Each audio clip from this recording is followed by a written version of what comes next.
1, 2, 3, come on.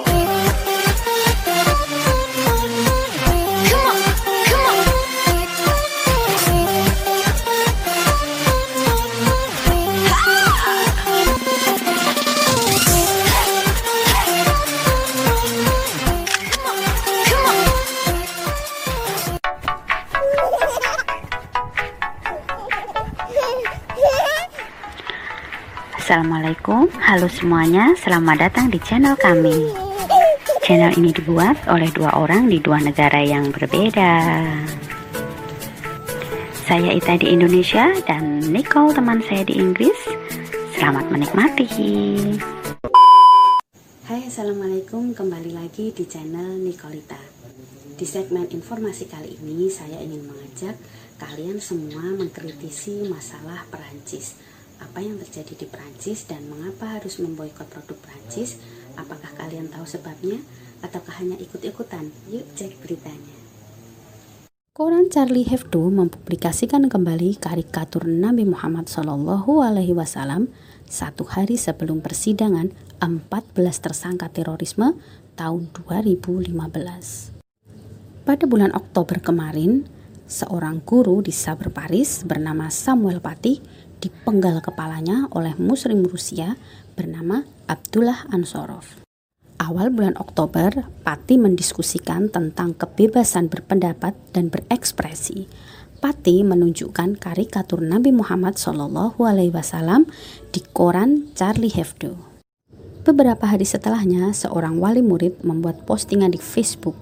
Kenapa seorang guru menunjuki orang telanjang yang dianggap sebagai Nabi Muhammad SAW? Postingan ini akhirnya direspon oleh banyak orang, bahkan menjadi viral.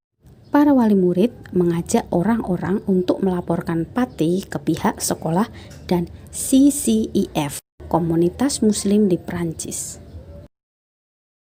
Karena kejadian ini, maka muncullah rentetan kejadian yang mencekam di Prancis. Terjadi beberapa kali pembunuhan terhadap muslim di Prancis, tetapi terjadi banyak juga demonstrasi yang menuntut kebebasan berpendapat dan berekspresi sebagai bentuk pembelaan terhadap Samuel Paty. Keadaan Prancis sudah mulai tidak aman. Presiden Macron berpidato untuk menenangkan negaranya. Presiden Macron berpidato mengajak regulasi melawan radikalisme dan separatisme Islam di Prancis. Hal inilah yang dinilai melecehkan umat Islam, karena di situ Macron mengatakan Islam adalah teroris. Dikatakan juga dia tidak akan melarang pencetakan karikatur Nabi Muhammad SAW karena dianggap sebagai kebebasan berekspresi. Hal itu memancing amarah umat Islam di seluruh dunia. Assalamualaikum semuanya, rindu semuanya. Minggu ini saya disakit rumah kerana ada infeksi ginjal. But alhamdulillah, now I am starting to get better. So I wanted to come today to talk to you about something you will all know about, and it's something very serious, which is what has been happening in France. So I know you will all have seen on the news or read about what has happened, but in summary, the French President Macron said some very bad things about Islam and about Muslims and called Muslims as terrorists. The problem is the French President Macron, he has made everything very bad. It is completely irresponsible for a president to speak so badly about more than 1 billion people in the world just because he personally doesn't like them. Now, here's the real problem though. This started long ago because of the cartoon of the Prophet Muhammad SAW published in this magazine in France. This magazine is not read by like everybody in France. It's not even read by like even a small number of people. But like this made people so angry because they made this cartoon. Okay, be angry, but it doesn't then lead to you killing innocent people. Okay. they published a cartoon insulting the Prophet. Let's go back and think, what did the Prophet do when he was personally insulted? Okay, when he was in Mecca, when he was trying to teach everybody about Islam, what did they do to him? They called him names, they called him crazy, they told him he's lying, they insulted his mother, his uncle, his father, everybody, they called him names. And what did he do? Nothing. He didn't kill them. You know, even if you try to twist the story and say, well, he went to war with them, he went to war with them after he moved to Medina, and the war was started by the provocations of the ignorant people in Mecca. So why are we today living the complete opposite to what we should be living? Now, this has obviously a bigger kind of problem, especially for people like me. And people are now seeing Islam as unreasonable. Okay, well, I hope this gives you something to think about. Thank you for watching. Itu tadi pendapat Nicole, seorang mu'alaf di negara barat. Sekarang yang pertama yang ingin saya jelaskan adalah kenapa Islam melarang melukis atau menggambarkan sosok wajah Nabi besar kita Muhammad SAW. Jadi Islam adalah agama yang sangat memurnikan tauhid.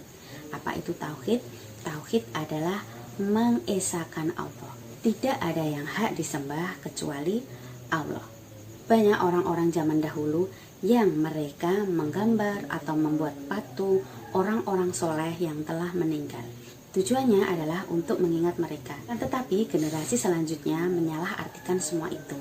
Mereka menganggap gambar-gambar yang dibuat oleh orang sebelum mereka bertujuan untuk disembah. Sehingga di generasi selanjutnya mereka menyembah gambar-gambar yang telah dibuat oleh orang-orang sebelum mereka. Inilah bentuk paganisme yang harus kita hindari. Maka dari itu Nabi besar kita Muhammad SAW melarang beliau dilukis oleh siapapun. Nabi tidak mau terjadi paganisme. Dan apa yang terjadi di Prancis ketika seorang guru yang tidak paham Islam menunjukkan karikatur Nabi Muhammad itu adalah suatu bentuk pelecehan. Dengan ketidaktahuan dia, seharusnya dia lebih bijak dalam menghargai akidah agama lain. Akan tetapi dengan sombongnya, dia membuat karikatur Nabi Muhammad dalam bentuk telanjang. Sehingga hal ini dinilai melecehkan umat Islam. Karena menggambar Nabi Muhammad saja itu dilarang, apalagi menggambar sosok Nabi Muhammad SAW dengan keadaan telanjang. Ini benar-benar suatu pelecehan yang sangat besar. Selanjutnya kita beralih ke pemenggalan. Apakah pemenggalan Samuel Pati harus terjadi? Jadi di zaman Khalifah dulu, ketika ada orang yang melecehkan Nabi Muhammad, tidak serta-merta langsung dibunuh begitu saja. Mereka akan diselidiki, mereka akan diadili, baru setelah terbukti bersalah, mereka baru akan dijatuhi hukuman vonis, yaitu dipenggal. Nah, apa yang seharusnya kita lakukan kepada Samuel Pati? Seharusnya umat Islam mempunyai suatu badan lembaga yang sangat kredibel. Umat Islam di seluruh dunia harus bersatu. Kita membentuk suatu yayasan atau lembaga yang sangat besar yang diakui oleh dunia. Kita akan melaporkannya kepada lembaga tersebut. Baru kemudian memberi sanksi, yaitu dipenggal. Apakah dengan pemenggalan yang terjadi di Prancis itu menyelesaikan semua masalah? Tentunya tidak, karena setelah itu semakin terjadi Islamophobia. Banyak muslim yang dibunuh, banyak muslim yang diperlakukan kasar. Dan semakin banyak terjadi rasisme.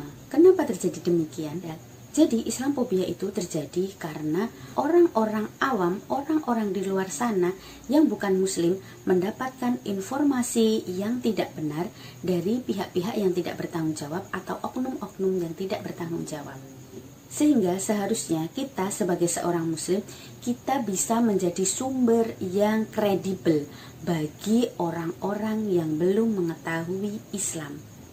Jadilah muslim yang baik, jadilah muslim yang taat. Tunjukkan di kehidupan kita ini bahwa Islam adalah agama rahmatan lil alamin.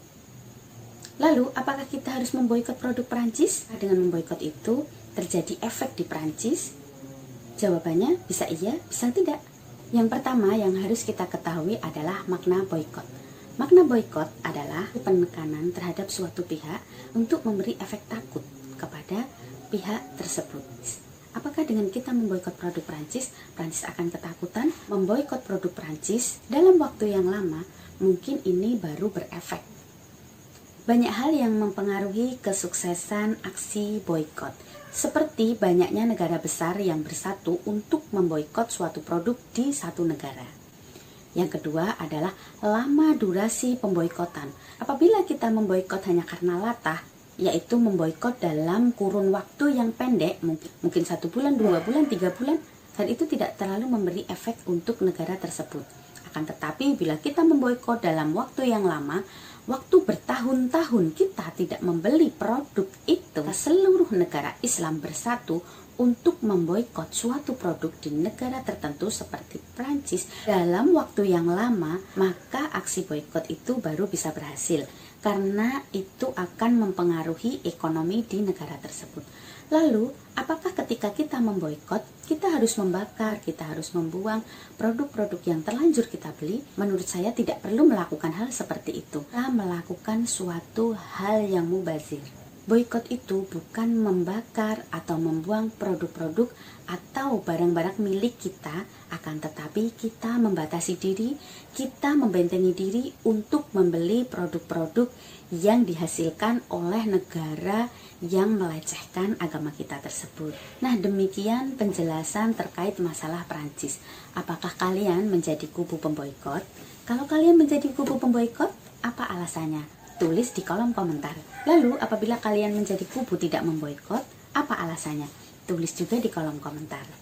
Jadilah umat Islam, jadilah pemuda yang kritis terhadap agama kalian. Semoga bermanfaat. Assalamualaikum.